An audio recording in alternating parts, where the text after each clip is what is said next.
let me review the skills we teach at Voitier Communications.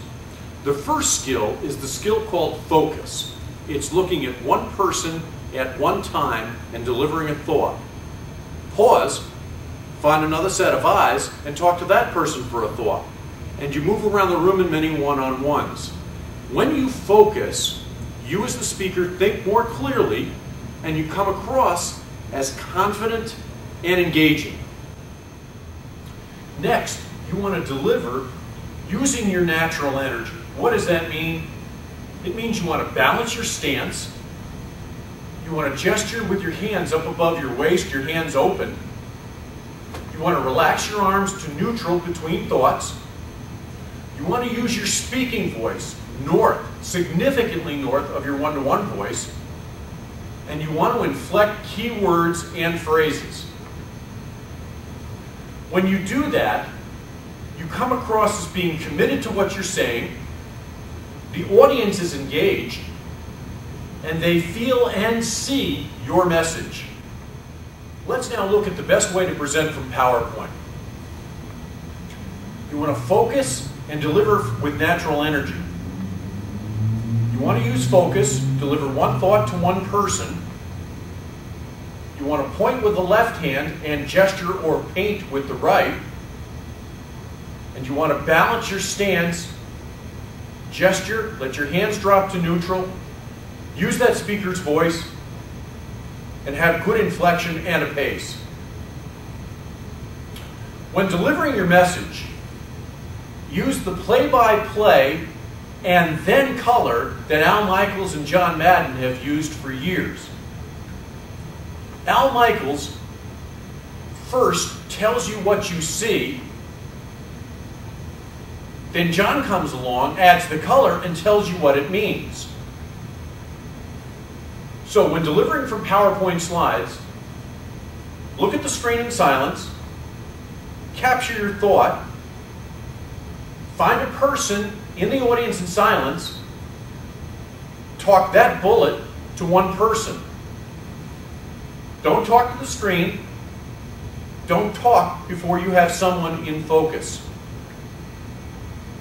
Tell the audience what they see, play-by-play, Al Michaels.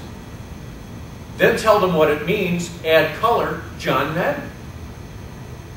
When you do this, you become the speaking part of the visual, and the audience can track with you. When presenting from notes, sit up, feet flat on the floor, hands on the top of the table or the desk. Look down, silently grab a thought from your notes, look up, find a person in silence, and deliver that thought to that person. Pause, look down, grab another point, deliver that thought to another person. Move around the room in many one-on-ones, use your hands to be descriptive, and just don't lock up or tie them up. Never talk to your notes.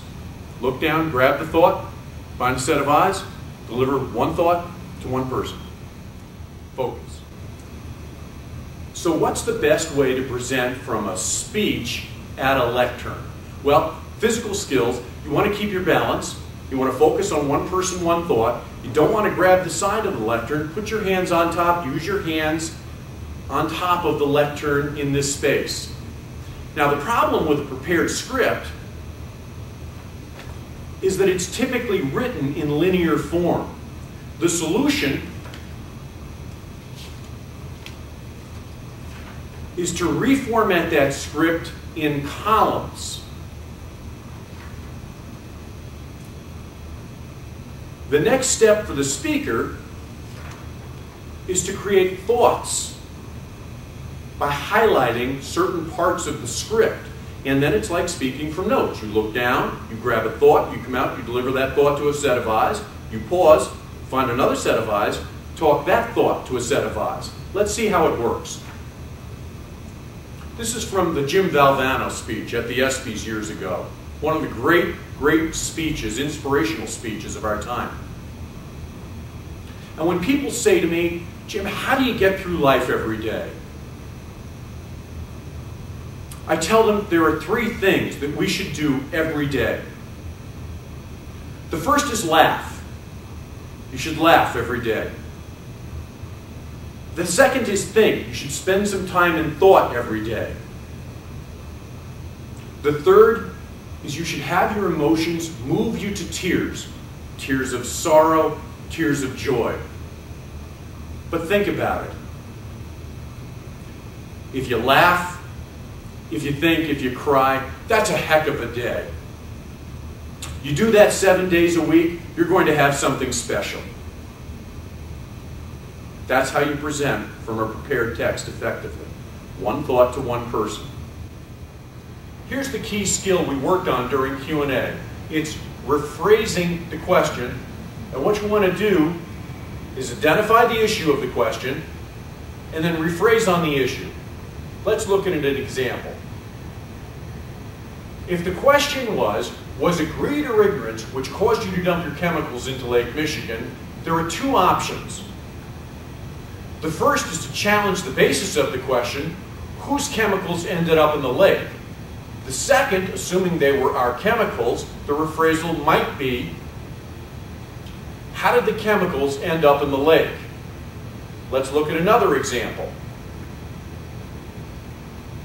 How the hell could you overrule your own engineers and sign off on the launch of the shuttle? Again, two options. Did we overrule our own engineers? Why did we believe it was safe to launch the shuttle?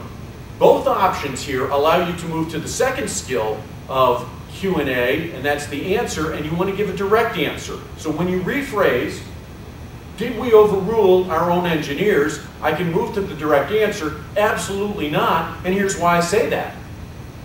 If I move to the second rephrasal, why did we believe it was safe to launch the shuttle?